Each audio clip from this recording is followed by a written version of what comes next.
Hello শিক্ষার্থী বন্ধুরা, কেমন আছেন সবাই? আশা করছি সকলে ভালো আছেন। আগামী পরশু 29 জানুয়ারি থেকে আপনাদের ডিগ্রি প্রথম বর্ষের পরীক্ষা শুরু হতে যাচ্ছে। ওই দিন স্বাধীন বাংলাদেশের অভ্যুদয়ের ইতিহাস সাবজেক্টের পরীক্ষা অনুষ্ঠিত হবে।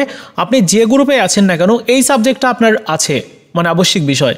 আজকের ভিডিওতে আমি এই সাবজেক্টের একটা শর্ট সাজেশন শেয়ার করব, যে সাজেশনের মধ্যে এমন কিছু প্রশ্ন রয়েছে যেগুলো এবার আপনার পরীক্ষার জন্য অনেক অনেক বেশি গুরুত্বপূর্ণ। তো চলুন শুরু করা যাক। সাজেশনটা হচ্ছে এইটা, এবং এই সাজেশনটাতে ক বিভাগের অতি সংক্ষিপ্ত প্রশ্ন বেশ অনেকগুলোই রয়েছে। কারণটা হলো, আমার কেন জানি না মনে হচ্ছে যে এবার রিপিট প্রশ্ন খুবই কম করা হবে। এজন্য নতুন কিছু প্রশ্ন আপনাকে পড়তে হবে যেগুলো আপনার পরীক্ষার জন্য গুরুত্বপূর্ণ। সো এখানে নতুন প্রশ্নের পাশাপাশি বোর্ড প্রশ্নগুলো দেওয়া হয়েছে যাতে করে আপনার পরীক্ষা অনেক বেশি ভালো হয়। প্রশ্ন সংখ্যা হচ্ছে ক বিভাগের জন্য রয়েছে 78টা।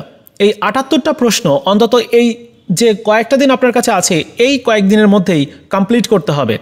এরপরে খ বিভাগের সংক্ষিপ্ত প্রশ্ন রয়েছে 16টা, আর গ বিভাগের রচনামূলক প্রশ্ন রয়েছে আরও 18টা।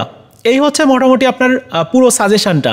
আমি এই ভিডিওর প্রথম কমেন্টসে এই সাজেশনের পিডিএফ ডাউনলোড করার লিঙ্ক দিয়ে দিব, আপনারা একটা ক্লিক করে ডাউনলোড করে নেবেন। এই ছিল পুরো সাজেশনটা। আপনারা এই পুরো সাজেশনটা কমপ্লিট করবেন, একটা প্রশ্নও কিন্তু বাদ দিবেন না।